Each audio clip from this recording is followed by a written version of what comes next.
നരേന്ദ്രമോദി ഗുജറാത്തിൽ നിന്ന് മത്സരിക്കുന്നില്ലെന്ന് ഉറപ്പായതോടെ അമിത്ഷായുടെ ഗാന്ധിനഗറാണ് സംസ്ഥാനത്തെ താരമണ്ഡലം. 2 പതിറ്റാണ്ടോളം LK അദ്വാനി പ്രതിനിധീകരിച്ച മണ്ഡലം ബിജെപി അധ്യക്ഷൻ സ്വയം തെരഞ്ഞെടുക്കുകയായിരുന്നു. 1989 മുൻ കോൺഗ്രസ് നേതാവ് ശങ്കർ സിംഗ് വഗേല ബിജെപിക്ക് വേണ്ടി പിടിച്ചെടുത്തതാണ് ഗാന്ധിനഗർ മണ്ഡലം. അതിനു മുമ്പുള്ള 3 പതിറ്റാണ്ട് കോൺഗ്രസിന്റെ കുത്തകയായിരുന്ന ഈ മണ്ഡലം ഇപ്പോൾ ബിജെപിക്ക് സ്വന്തമാണ്.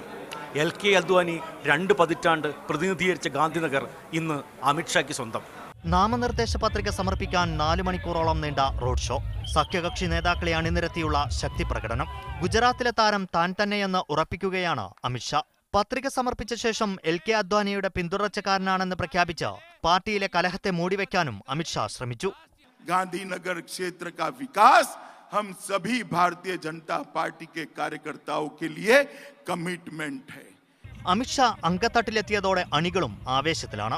वो हमको लाइट देते हैं, पानी देते हैं, रोड की स्वच्छता रखते हैं, इसलिए हम उसको वोट देते हैं. ഗാന്ധിനഗറിൽ ഇപ്പോഴും കോൺഗ്രസ് സ്ഥാനാർത്ഥിയെ നിശ്ചയിച്ചിട്ടില്ല.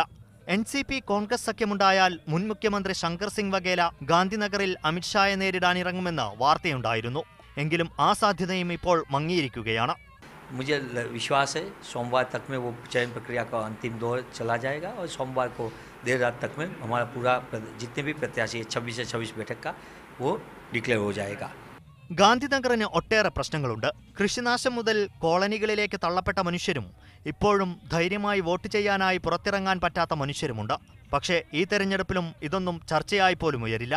മഹാത്ഭുതങ്ങളൊന്നും സംഭവിച്ചില്ലെങ്കിൽ അമിത്ഷാ ലക്ഷങ്ങളുടെ ഭൂരിപക്ഷത്തിന് വിജയിക്കും. ഗാന്ധിനഗറിൽ നിന്ന് ക്യാമറ പേഴ്സൺ MN നിതീഷിനൊപ്പം ശ്രീജിത്ത് ദിവാകരൻ, മീഡിയ 1.